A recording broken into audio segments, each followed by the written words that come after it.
Yes, luto na ang seafoods ni Ate. Mixed seafoods po yan. Yan, masarap ng mixed seafoods na niluto ng aking anak na panganay. Tingnan nyo naman, ang daming lahok. Ayan, iba-iba pong seafoods ang nilagay ni Ate dito. So, mapapasarap na naman yung kain natin. O, diba?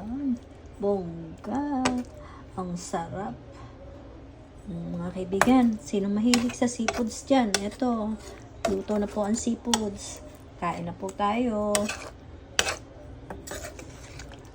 Yummy, yummy. Ang sarap naman.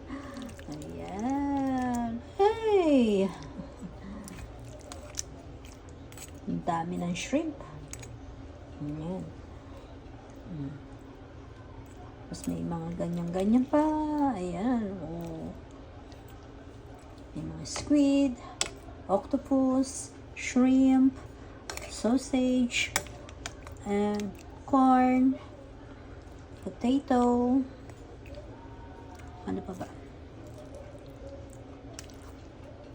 Ayan, madami pa. Basta maraming seafoods to. Ayan.